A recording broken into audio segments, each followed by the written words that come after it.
Nah, sebenarnya apa sih Kak yang dimaksud diet yang sayang bumi dan sayang binatang? Ya, jadi biasanya kita kan selalu mendengar untuk disuruh makan sayur dan buah. Karena itu dibilang sehat. Apakah dari bahan makanan yang seperti telur, bahan makanan hewani yang lain, ikan dan lainnya itu tidak sehat? Ya, itu sehat juga. Tapi di sini diet untuk vegetarian atau diet untuk yang biasanya mengkonsumsi banyak dari sumber-sumber nabati, di sini ada kelebihannya. Dari beberapa studi menunjukkan bahwa diet ini diet yang rendah lemak. Kita tidak merusak alam, katakanlah, karena hewan-hewan yang diburu, ibaratnya diburu atau yang ditangkap ini, kita tidak merusak ekosistem mereka. Jadi mereka tetap kita dapat konsumsi dengan jumlah yang terbatas. Sebenarnya maksud dari vegetarian ini sudah agak baik, bahkan lebih baik kepada flexitarian. Nah, sebenarnya jenis-jenis diet yang dimaksud itu kalau kayak flexitarian itu dia jadi lebih seimbang gitu ya Kak ya?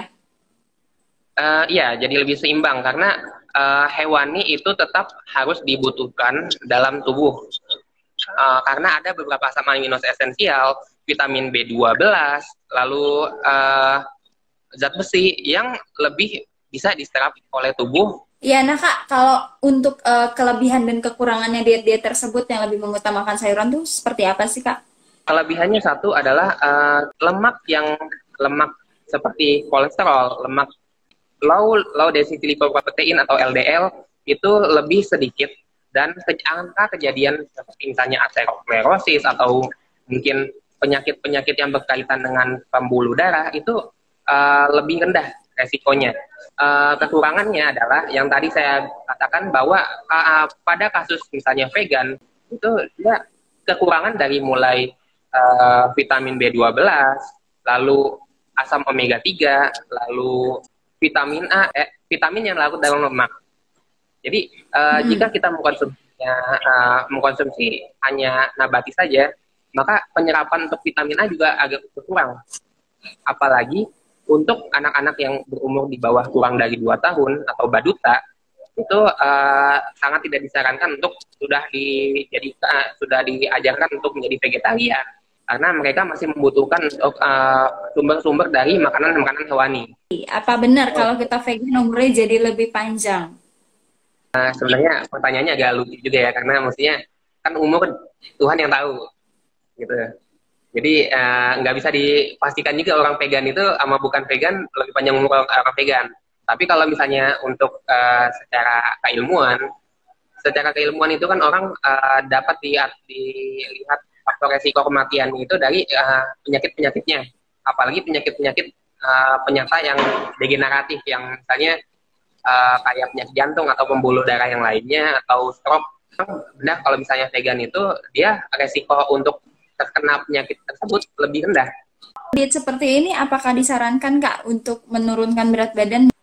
Ya, saya menyarankan untuk menjadi vegetarian untuk orang-orang yang ingin menurunkan berat badan.